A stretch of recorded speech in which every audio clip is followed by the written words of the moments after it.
こんにちは。さて、今日皆さんと一緒に見ていきたいのは、日本語の中でも実に奥が深い一つの言葉、量力です。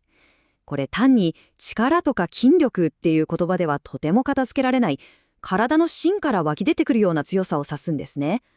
この一つの言葉が日本の文化や精神性にどういうふうに関わってきたのか、その正体にじっくり迫っていきたいと思います。OK。じゃあ早速本題に入りましょうか。中心になる問いはすごくシンプルです。似たような言葉が他にもある中で、どうしてこのちょっと文学的というか古風な響きを持つ量力っていう言葉がわざわざ存在するんでしょうか。そしてそれは一体どんなユニークな意味を持っているのか。一緒に探っていきましょう。はい、最初のセクションですね。量力とは何かというわけで、まずは言葉の核心に迫っていきます。そう、ここで一番大事なのは何かというと、腕とか足とかそういう末端の力じゃないってことなんです。体のまさに中心、コアから生まれるパワー、これを指してるんですね。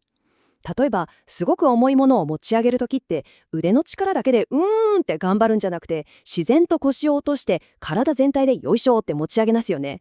まさにあの感覚、その大元になってるのがこの量力っていうわけなんですね。なるほど、この表はすごく面白いですよね。量力っていう言葉の立ち位置が非常にはっきりとします。これを見るとわかるのは、単なる力の量の問題じゃないってこと。その力の資質とか、どこから来ているのかっていう源に焦点が当たってるんですね。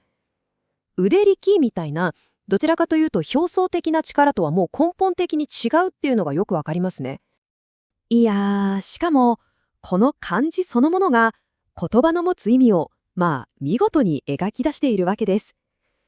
肉に旅っていう字を組み合わせる。つまり、背骨に沿ってずらっと並んだ筋肉。体の中心を貫く強さの柱を、まるで一枚の絵みたいに表現してるんですね。はい、セクション2です。言葉の背後にある身体。じゃあ、解剖学とか実際の動きの観点から見ていくと、一体どういうことなんでしょうか。私たちが話しているこの力、具体的にはどの筋肉のことなのか見ていきましょう。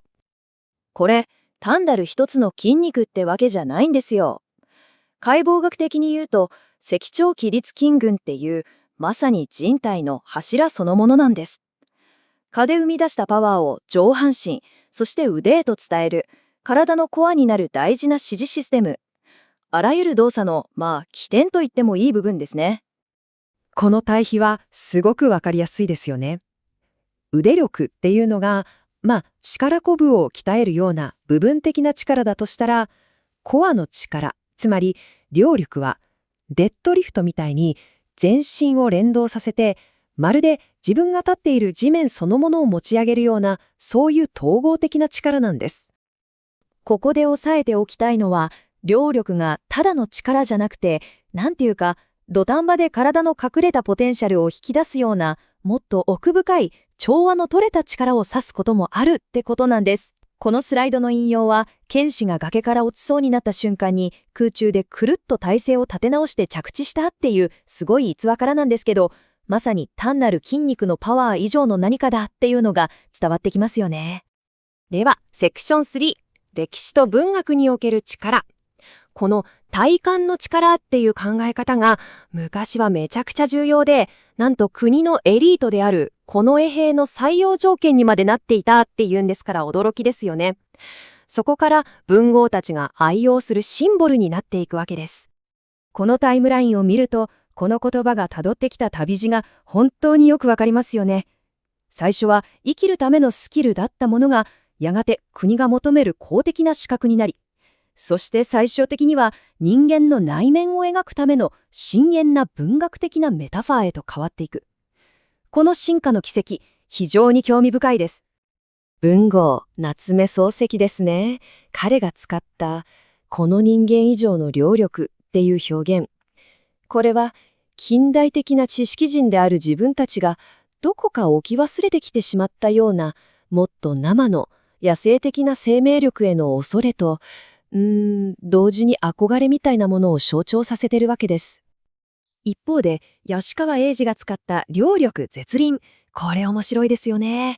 一発のパワーじゃなくて、もう無限に湧き出てくるスタミナ。そういう尽きることのない力の源泉っていうニュアンスで使われてるんです。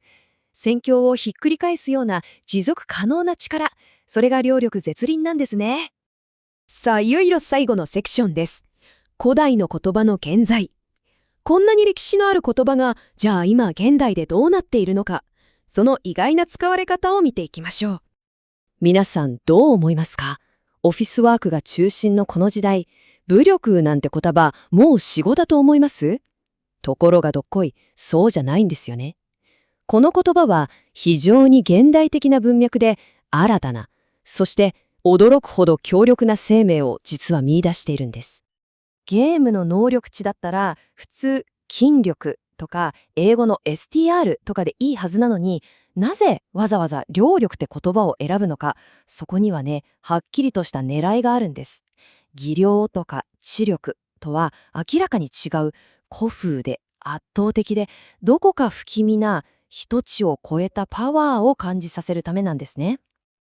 この使い方めちゃくちゃ面白くないですか？もともと英雄の力だったはずが、今度は人間の敵、つまり怪物の力として使われている。でも根源的で圧倒的な力っていうその言葉の真の部分はずっと変わらずに受け継がれてるんですよね。意味合いが英雄的なものから恐ろしいものへとシフトしても、核となる概念は不変。これが言葉の面白いところです。というわけで、ここまで見てきたように、両力っていうのはただ力が強いって意味の言葉じゃないんですよね。それは私たちの体の真実であり、歴史的な価値観であり、文学的なシンボルであり、そして現代では恐怖や畏怖を証言する美学にまでなっている壮大な概念なんです。それはあなたの中心から、あなたの体の芯から湧き出てくる力。さて、最後に皆さんに一つ問いかけてみたいと思います。あなた自身の両力、その最も深い力の源泉とは一体どこにあるんでしょうか？